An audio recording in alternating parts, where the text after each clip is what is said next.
প্রিয়া, তোমার নৃত্যে আমি প্রসন্ন। তবে আজ শুনতে বড়ই ইচ্ছে করছে তোমার সেই ভুবন মোহিনী রূপের কাহিনী। হে পরমেশ্বর, এই সমস্ত জগৎ সংসারে আমি এক এবং অদ্বিতীয়া, নাদান রূপে পূজিত হয়ে আমি ভক্তজনের কাছ থেকে। হে দেবী, আমি তোমার সেই সতী রূপের কাহিনী আবারও শুনতে চাই। বেশ, তবে শুনুন আমার তেজস্বিনী দেহত্যাগের আখ্যান।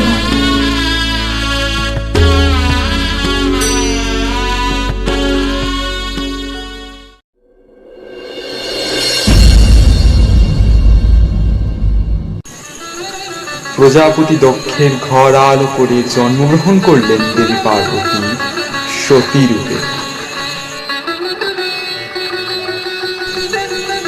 ছোটবেলা থেকে তার ধ্যান, জ্ঞান, মন, প্রাণ সমস্ত কিছু তিনি সমর্পণ করেছিলেন দেবাদিদেব মহাদেবের কাছে।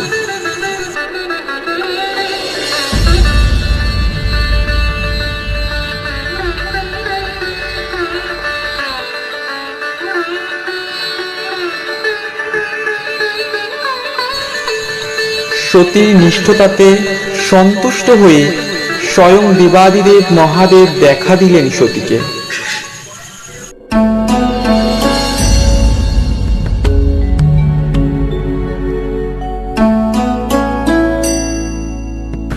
আমি তোমার পবিত্র মনের নিষ্ঠা ও ভক্তিতে তুষ্ট। বলো, তুমি কি বর চাও?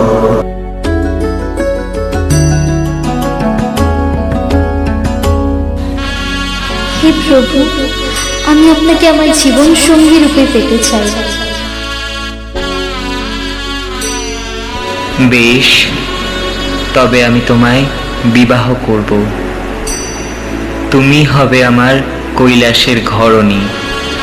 আজ থেকে সমগ্র বিশ্ব তোমায় শিবজায়া হিসেবে পরিচিতি দেবে।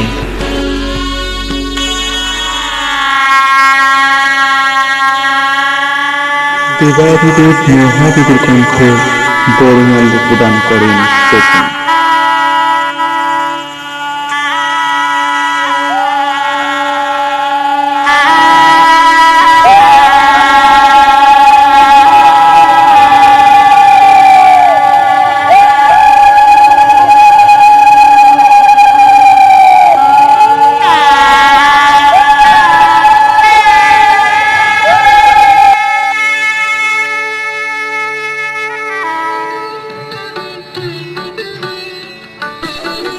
এহেন সময় প্রজাপতি দক্ষ নিজ গৃহে আয়োজিত করলেন এক মহাযজ্ঞ।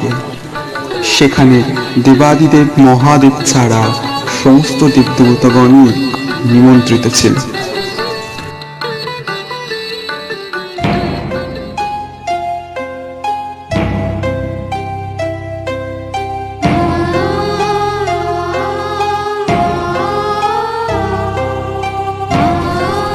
হে পিতামহ, এই মহাযজ্ঞ স্থানে সমস্ত দেব দেবতাগণ উপস্থিত, কিন্তু যিনি এই জগৎ সংসারের পরমেশ্বর, তিনি এই যজ্ঞস্থানে আমন্ত্রিত নন। তবে এহেন অসম্পূর্ণ যজ্ঞের অর্থ কি পিতা?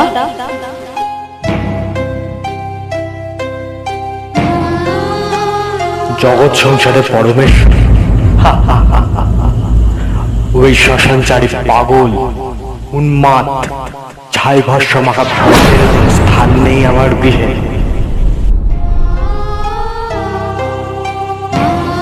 থামুন পিতা, থামুন।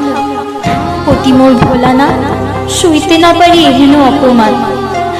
এখনো সময় আছে পিতা, পরমেশ্বরকে আমন্ত্রণ করুন।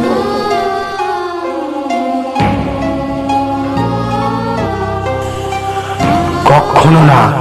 ওই শ্মশানবাসী জটাধারীর সঙ্গে তোমার বিবাহ দেয়াই আমার জীবনের শ্রেষ্ঠ ভুল। বেশ, তবে এই অপমান সইতে না পেরে আমি এই যজ্ঞের আগুনেই অবতি দিলাম আমার দেহ।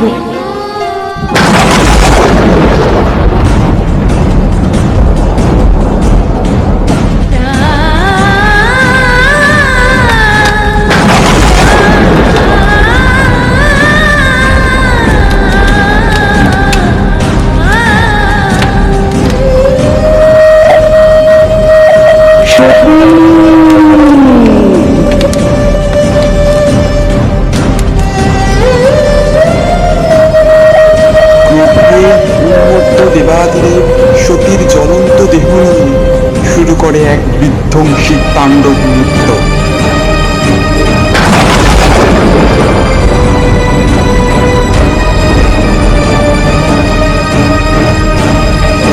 এহেন সময় জগৎ সংসারকে রক্ষা করার জন্য জগৎ পালক তার সুদর্শন চক্র দ্বারা সতীর মৃতদেহকে 51টি খণ্ডে খণ্ডিত করলেন।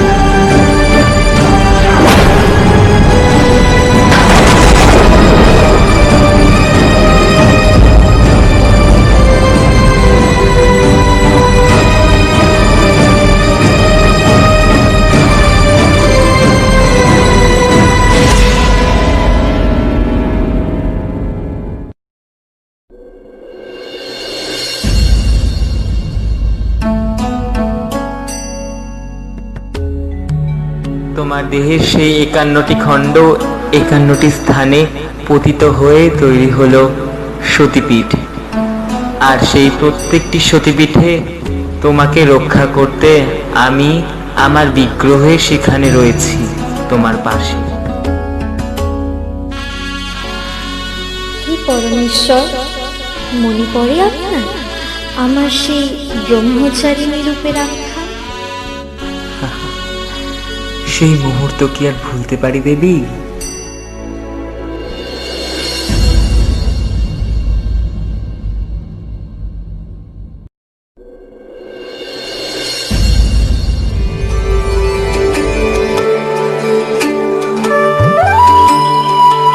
নবযৌবনা পার্বতী নিজেকে সমর্পণ করেছেন দেবাদিদেব মহাদেবের পায়ে। মহাদেবের অর্ধাঙ্গিনী হওয়ার প্রত্যাশিসে পার্বতী জ্ঞাত হয় কঠিন তপস্যার মাধ্যমে বর প্রাপ্তি ছাড়া বৈরাগী শিবের ঘরণী হওয়ার স্বপ্ন পূরণ অসম্ভব। পার্বতী বসে তপস্যায়, সাংসারিক সুখ মোহ মায়া পরিত্যাগ করে দেবী রূপ গ্রহণ করেন ব্রহ্মচারিণী।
হে দেবী, এবার তবে শোনাও তোমার চণ্ডী ও কালী রূপের আখ্যান। হে পরমেশ্বর, এবার আমি আপনাকে আমার উগ্র চণ্ডিকা রূপের কথা শোনাব। যখন আমি চণ্ডী রূপের মহাধ্যানে মগ্ন,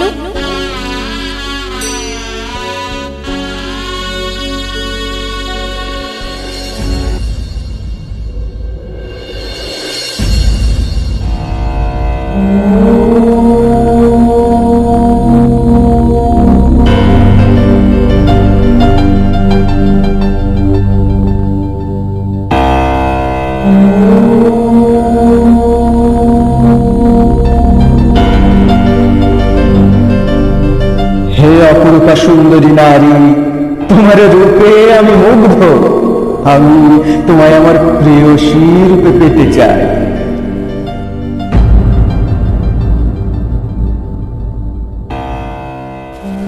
মূর্খ, তোর ইচ্ছা পূরণ হোক। এই সমগ্র জগতে আদি আমি, অন্ত আমি, সৃষ্টি আমি, ধ্বংস আমি, ভয় আমি, নয় আমি, প্রেম আমি, পরাভয় আমি। এতই যখন লালসা আমাকে পাওয়া, তবে আমায় যুদ্ধে পরাস্ত কর দেখি। তুমি একটা সামান্য নারী হয়ে আমায় যুদ্ধে আহ্বান করো? আমার তবে চলো চলো, যুদ্ধ হোক। এসো, যুদ্ধে এসো।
মাতা, আমার কার্য সম্পন্ন।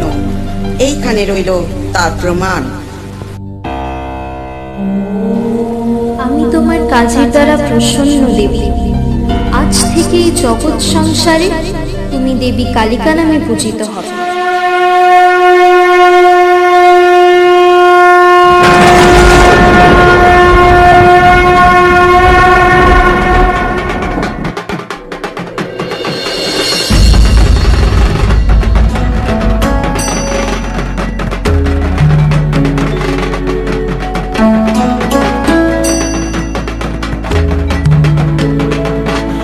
দেখো দেবী, শরতের আগমন ঘটেছে। আকাশে বাতাসে শিউলির ঘ্রাণ। তোমার আগমন বার্তা ছড়িয়ে পড়েছে চারিদিকে। এইবার বলো দেবী, তোমার সেই রণরঙ্গিনী মহিষাসুরমর্দিনীর রূপের কাহিনী। আপনাদের ত্রিদেবের দ্বারাই তো সৃষ্টিত আমার এই রূপ। অস্থিরের শারদ প্রাতে বেজে উঠেছে আলোকমন্দির। ধরণীর বহিরাকাশে অন্তরিত মেঘমালা। প্রকৃতির অন্তরাকাশে জাগরিত জ্যোতির্ময়ী জগন্মাতা।